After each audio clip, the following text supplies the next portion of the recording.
And welcome to this edition of the Native News Update on this Thursday, December 22nd. It's only 3 days away to that big day when you can get all those gifts. I'm your host for today's program, and today we're going to go to correspondent Mark Trahant at Fort Hall, Idaho, where we're going to talk about politics and what's going on in Washington, D.C. and how it impacts Indian country. Mark Trahant, thanks for joining with us on the Native News Update today. Tell us a little bit, if you can make any sense out of the chaos of the place called Washington, D.C. They might be on break, they might not be on break. We might have a payroll tax cut, we might have a payroll tax increase under the Republicans. Tell us a little bit about the chaos, because we've got lots of people watching in on that issue who work. Well, it is chaos. That's the right word. And people who work are going to be the most affected if they can't come up with a deal in the next few hours. And by that, I mean probably as late as Tuesday. There's going to be a $40 a week tax increase for most people who work, who get a weekly paycheck. Is this a milestone for the no tax Republicans, or what do we call that? Yeah, it's one of the first times where you see arguing for a tax decrease and Republicans arguing for a tax increase. What really is going to be fun about this is exactly 1 year from today, this exact same argument will be flipped over when the Bush tax cuts expire. And it's the Republicans who will be going bonkers trying to save them. And the Democrats will be much more inclined not to go out of their way to do so. This has just so many ramifications beyond that. More Americans pay the payroll tax than pay income tax. It's the most burdensome tax in America.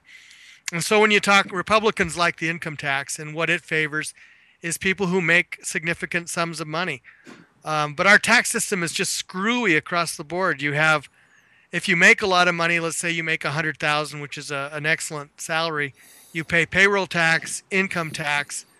But if you earn $100,000 from your quote investments, whether or not it's your money or not, just it's classified as an investment, you only pay 10% tax.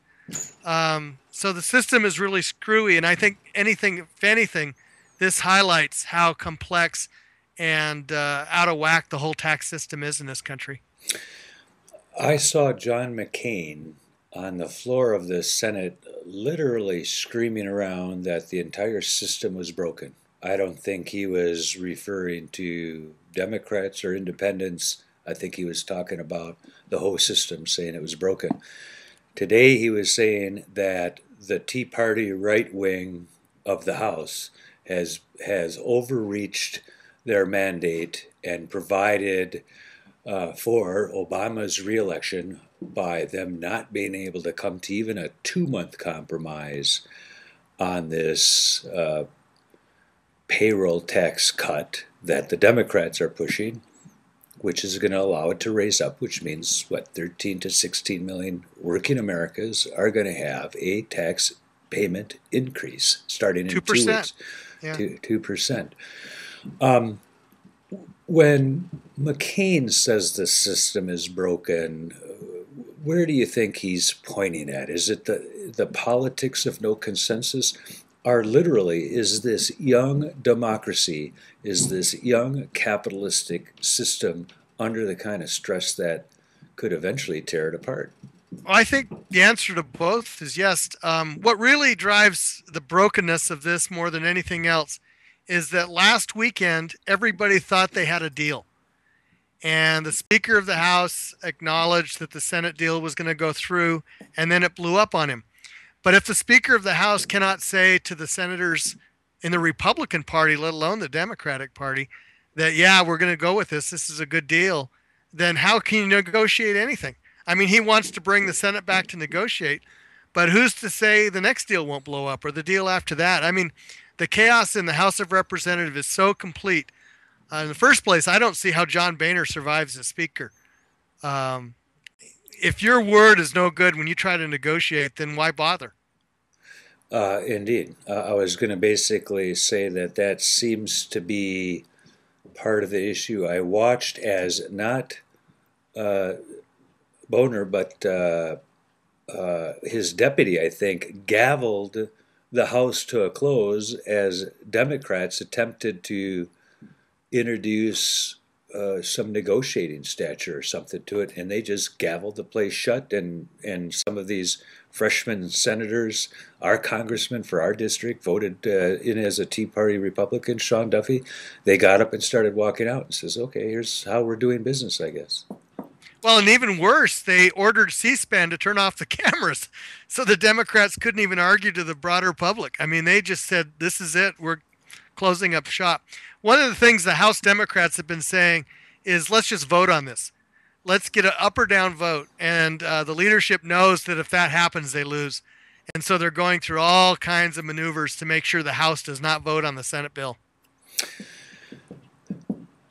How does Indian country perceive this? We tend to be non-players. I can actually see some people at Oneida, Wisconsin, who go to the general council, or the Yakima general council, where some people shake their head and says it goes on for days and days, and everyone's arguing, and it seems chaotic. There's people sitting back and saying, it doesn't look any different than some of the tribal politics, which are so divisive and so loud, and in some cases so personal. Which politics seems to be getting more and more personal all the time. Although there's also a long history of that. We forget how rancorous it was. One of my favorite lines is from the great Indian enemy, Andrew Jackson, who said, "God may forgive them for what they said about my wife, Rachel, but I never will." So there's a longer history of that. What's interesting for tribal communities is that we forget that we're deeply, deeply impacted by fights like the payroll tax. Our people are far more likely to pay the payroll tax than any other single tax out there. And there really is no escape from it. Whether you're self-employed, you work for a tribal government, you work for the federal government, this is the tax you're going to pay. And to have that 2%, I mean, you're talking about taxing both the working people and the poorest people in this country to pay for tax cuts for people much, much wealthier, and it's just really highlights the inequality.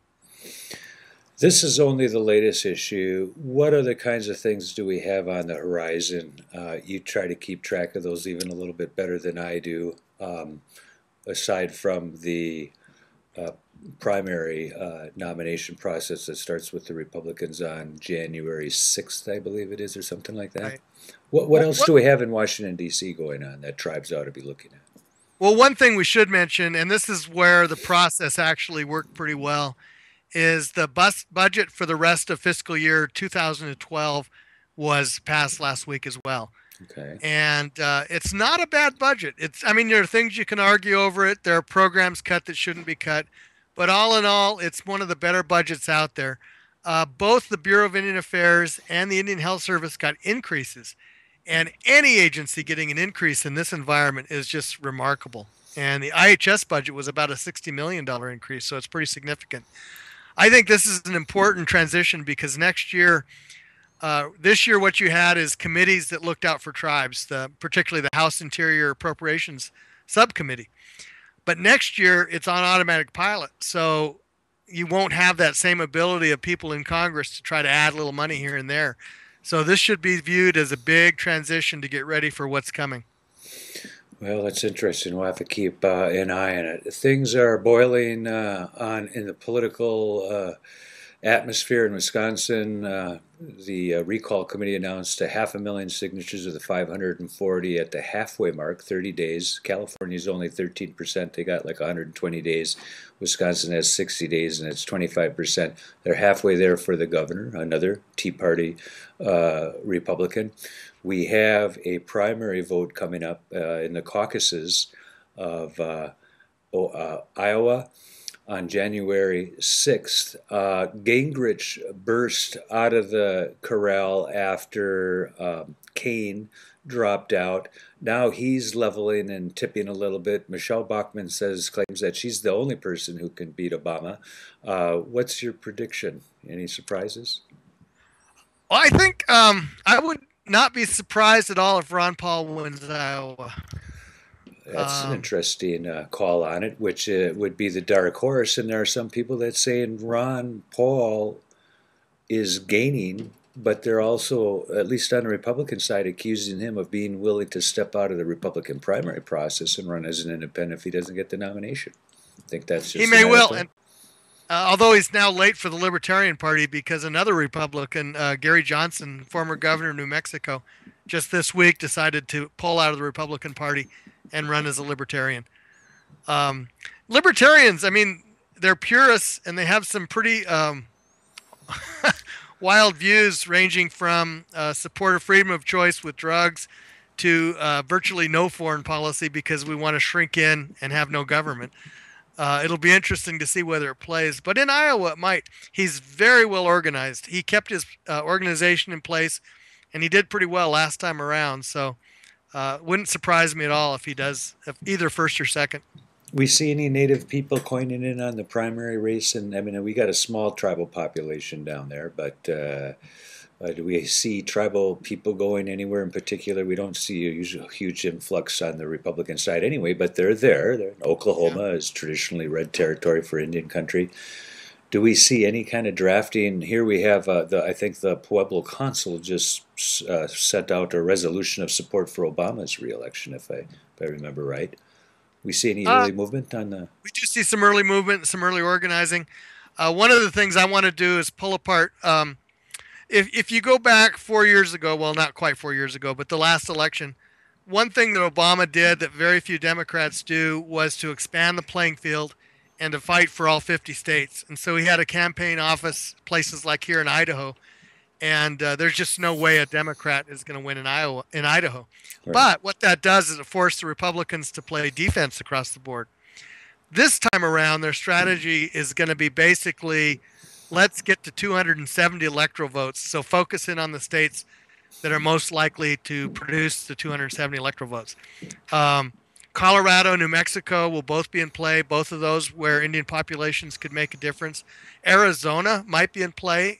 There's a candidate for they just drew the congressional lines, and one of the congressional districts takes in most of the reservations in the north, and there's a Navajo candidate running for that. So that's going to be very interesting. I think Montana's probably not in play, but it could be, and that's another one where the Indian vote plays in. Michigan, I think we have a Native a person who's announced for congressman over there, one of the tribal chairmen. Right. So we have tribal people involved in the political system. That makes a big difference for Native turnout, too. I think Wisconsin's going to be in play. They're going to wait and see what happens with this recall Walker. It may come at the same time, just about. That'd be interesting. And, you know, Michigan's interesting because I think it's one of the states that right now they think the Obama versus a generic Republican are pretty competitive either way.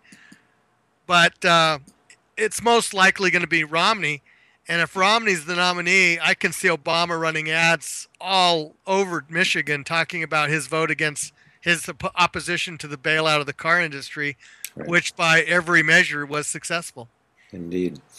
Well, it'll be an interesting year. Are you celebrating the return of the sun yet? Oh, it's nice today. Yeah, I am. When I lived in Washington, it used to drive me crazy because it was so far north and so dark. Here we get a lot of sun, but I always enjoy the December 21st and just knowing that there's a few minutes more every day. Okay. Thanks for joining with us. We get to go to www.marktrahant.com. That's right. Thanks for joining with us again, Mark. You take care. Thanks, Paul. And that is another roundup of news from Indian Country. On this edition of the Native News Update, we want to thank you for joining with us and come back again soon.